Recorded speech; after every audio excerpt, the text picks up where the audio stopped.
बहुत समय पहले की बात है। एक बहुत ही शक्तिशाली राजा हुआ करता था। उस राजा ने भगवान का एक सुंदर मंदिर बनवाया और उसमें एक पुजारी को पूजा करने के लिए रखा। काफी समय बीत गया, राजा की भी उम्र हो गई थी और पुजारी की भी उम्र हो चली थी।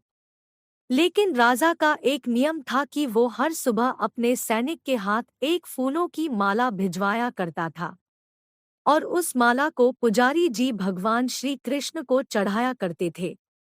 उसके बाद जब राजा भगवान के दर्शन करने आया करते थे तब पंडित जी उस माला को भगवान के गले से निकालकर राजा के गले में डाल दिया करते थे। ये लगभग रोज की दिनचर्या बन गई थी।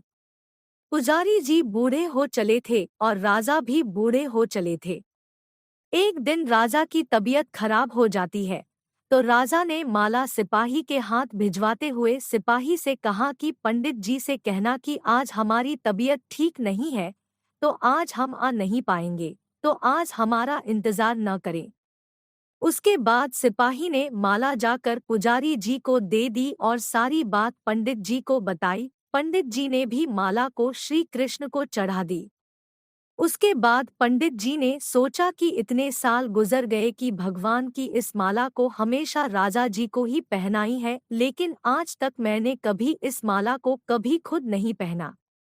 तो हो सकता है कि जरूर यह प्रभु की इच्छा है कि इतने सालों में आज मौका मिला है कि प्रभु की इस माला को मैं अपने गले में पहन पाऊं। तो यह तो परंपरा ही थी कि प्रभु की वह माला तो निकलती ही थी, तो इस बार पंडित जी ने वह माला अपने गले में डाल ली। लेकिन तभी सिपाही दौड़ते हुए आया और बोला कि महाराज को वहां कुछ ठीक नहीं लग रहा है, तो राजा साहब मंदिर की तरफ ही आ रहे हैं, आप तैयारी करना शुरू कीजिए।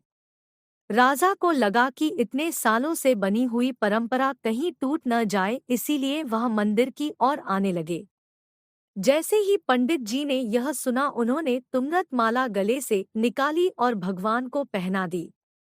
घबराहट में पंडित जी समझ नहीं पाए कि उन्होंने क्या गलती कर दी है। पंडित जी को लगा कि अगर राजा को पता चला तो वह उसे दंड दे देंगे। अब राजा आए तो रोज की तरह पंडित जी ने माला भगवान के गले से उतारी और राजा को पहना दी।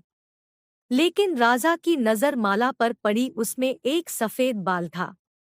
राजा को बात समझ आ गई कि ये सफेद बाल पुजारी का है। राजा ने पुजारी से पूछा कि क्या इस माला को आपने पहना था? तो पुजारी ने कहा नहीं महाराज। फिर राजा ने बोला तो यह सफेद बाल कहाँ से आया?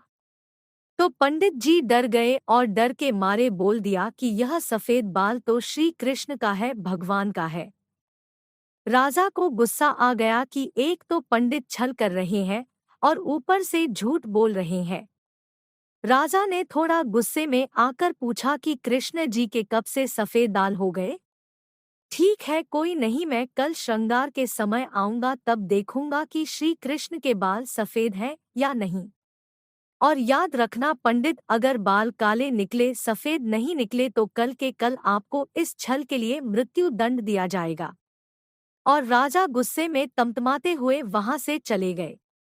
और इधर पंडित जी को अपनी मृत्यु नजर आने लगी थी। वो श्री कृष्ण के आगे विनती करने लगे और बोले कि प्रभु मुझे क्षमा कर दीजिए, मैं लोभ में आ गया था, मुझे लगा यह माला मुझे भी पहननी चाहिए, मुझे बचा लीजिए प्रभु, नहीं तो कल राजा के हाथों मेरी मौत निश्चित है। पंडित पूरी रात भगवान से विनती करते रहे, रोते रहे, प्रार्थना करते रहे कि प्रभु मुझे बचा लीजिए। अगली सुबह राजा श्रृंगार के समय पहुंचा और पहुंचने के बाद राजा ने पंडित से कहा कि पंडित जी मुकुट उतारिए, मुझे बिहारी जी के केश देखने हैं। पंडित जी ने डरते डरते मुकुट उतारे और जैसे ही मुकुट उतरा राजा चौंक गए। उन्होंने देखा कि श्री कृष्ण की मूर्ति के बाल सफेद थे।